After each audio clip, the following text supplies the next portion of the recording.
बिहार का एक बालक जो हिंदुओं के लिए लड़ता था, सनातनियों के लिए लड़ता था, उसका नाम भरत तिवारी था और उस पर जो है प्रशासन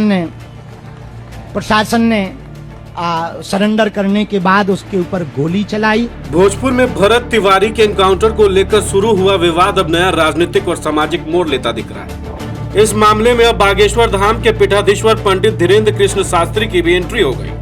बाबा बागेश्वर ने भरत तिवारी के गांव शाहपुर के बिलौटी जाने की घोषणा की है और एनकाउंटर को लेकर बड़ा सवाल उठाया।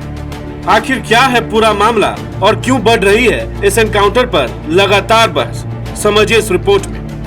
भोजपुर में भरत तिवारी एनकाउंटर को लेकर छिड़ा विवाद थमने का नाम ही नहीं ले रहा है। जहां एक तरफ पुलिस इस कार्रवाई को कानून के तहत की गई कार्रवाई बता रही है, वहीं दूसरी तरफ अब इस पूरे मामले पर सवाल उठने लगे हैं।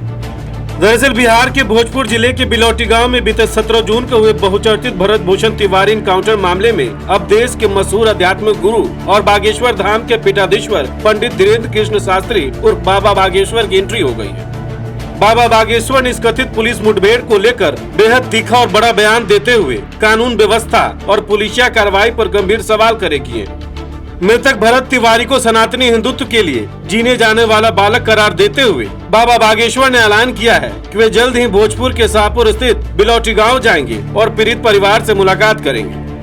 बाबा बागेश्वर ने इस मामले में मानवाधिकारों और कानून के शासन की वकालत करते हुए दो टूक शब्दों में कहा है कि यदि कोई व्यक्ति अपराधी भी हो तो उसे दंड देने का अधिकार केवल और केवल हमारी न्यायपालिका को है। आत्मसमर्पण करने के बाद किसी भी नागरिक की इस तरह जान नहीं ली जानी चाहिए। धीरेन्द्र कृष्ण शास्त्री के इस बयान ने बिहार पुलिस के एनकाउंटर थ्योरी को पूरी तरह कटघरे में खड़ा कर दिया है। अपने बयान में बाबा बागेश्वर ने कहा कि सनातनी हिंदुत्व के लिए जीने वाला बालक हिंदुओं और सनातनियों के लिए लड़ने वाला भरत तिवारी पर प्रशासन ने सरेंडर करने के बाद गोली चलाई।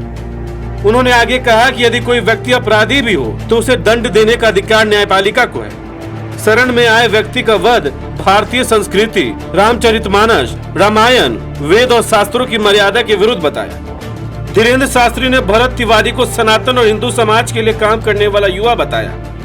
उन्होंने कहा कि समाज के लिए काम करने वाले व्यक्ति की मौत को लेकर उठ रहे सवालों को गंभीरता से लिया जाना चाहिए। एक सनातनी हिंदुत्व के लिए जीने वाला बालक, माताजी उसके बारे में भी हमने सुन लिया।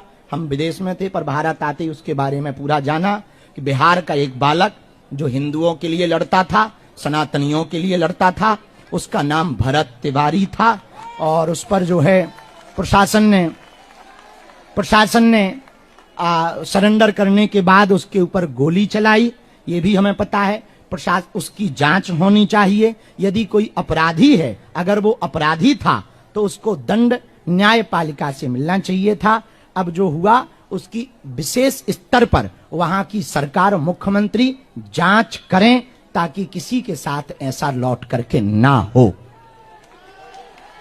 ये दोनों हमने सुने हैं और वो उस परिवार को भी हम आशीर्वाद देते हैं, भरत तिवारी के परिवार को भी आशीर्वाद देते हैं और उनके परिवार को भविष्य में हम मिलेंगे भी, भगवान ने चाहा।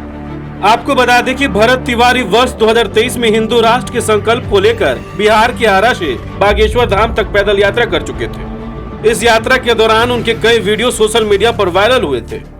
उत्तर प्रदेश के चंदौली और मिर्जापुर से गुजरते हुए उन्होंने लोगों का ध्यान अपनी ओर खींचा था। इसी यात्रा के दौरान उनकी मुलाकात धीरेन्द्र कृष्ण शास्त्री से भी हुई थी, जिसकी तस्वीरें सोशल मीडिया पर जमकर वायरल हुई थी। दरअसल 16 जून को सोशल मीडिया पर भरत भूषण तिवारी का एक वीडियो सामने आया था। वीडियो में उन्होंने प्रशासन और पुलिस पर कई आरोप लगाए थे, साथ ही अपनी मांगों को लेकर खुलकर बात की थी। ग्रामीणों के अनुसार भरत पिछले 2 वर्षों से गंगा कटाव और बाढ़ से प्रभावित जवनिया गांव के विस्थापित परिवारों की आवाज उठा रहे थे। बताया जाता है कि वर्ष 2025 में गांव के 600 से अधिक घर गंगा में समा गए थे।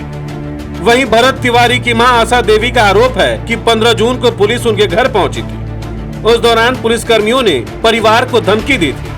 हालांकि पुलिस की ओर से इस आरोप की पुष्टि नहीं की गई। परिजनों का कहना है कि इसके बाद घटनाक्रम तेजी से बदला और भरत तिवारी लगातार पुलिस के निशाने पर आ गए। दरअसल भोजपुर जिले के शाहपुर थाना क्षेत्र के बिलौटी गांव के रहने वाले 32 वर्षीय भरत भूषण तिवारी सोशल मीडिया पर काफी सक्रिय थे। वे इलाके में फैले स्थानीय भ्रष्टाचार, भू माफियाओं, जमीन विवाद और जनता से जुड़े बुनियादी मुद्दों को लेकर आवाज उठाते थे। इस मामले में पुलिस का दावा है कि सोशल मीडिया पर हथियार लहराने और धमकी देने का वीडियो वायरल होने के बाद टीम उन्हें पकड़ने गई थी। जहां हुई मुठभेड़ में पैर में गोली लगने के बाद पहले उनको आरा सदर अस्पताल में इलाज कराया गया और फिर वहां से रेफर होने के बाद इलाज के दौरान पीएमसीएच में उनकी मौत हो गई। घटना के बाद से लगातार इनकाउंटर पर सवाल उठ रहे हैं। वहीं परिजनों और चश्मदीदों का कहना है कि भरत ने फेसबुक लाइव आकर पुलिस के सामने सरेंडर कर दिया था, जिसके बाद सोची समझी साजिश के तहत उन्हें गोली मारी गई। परिजनों का दावा है कि जब भरत ने सरेंडर कर दिया था फिर गोली क्यों मारी गई। इधर भरत तिवारी मामले में कई राजनीतिक दलों के नेताओं, सामाजिक संगठनों और विभिन्न सार्वजनिक हस्तियों की प्रतिक्रियाएं लगातार सामने आ रही हैं। अब बाबा बागेश्वर के गांव जाने की घोषणा ने इस मामले को नई सुर्खियां दे दी हैं। माना जा रहा है कि उनके दौरे के दौरान बड़ी संख्या में समर्थक भी मौजूद रह सकते हैं। ऐसे में प्रशासन भी पूरे घटनाक्रम पर नजर बनाए हुए है। राजनीतिक गलियारों में भी इस मामले को लेकर चर्चाएं तेज हैं। विपक्षी दल लगातार सरकार और पुलिस की कार्रवाई पर सवाल उठा रहे हैं, जबकि सत्ता पक्ष कानून व्यवस्था के मुद्दे पर अपने रुख पर कायम है। फिलहाल सबसे बड़ा सवाल यही है कि भरत तिवारी एनकाउंटर की सच्चाई क्या है। क्या उठ रहे सवालों का जवाब जांच में मिलेगा और क्या बाबा बागेश्वर का यह दौरा इस मामले को और बड़ा मुद्दा बना देगा। आपको क्या लगता है? अपनी राय हमें कमेंट्स में जरूर बताएं। बहुत बहुत शुक्रिया।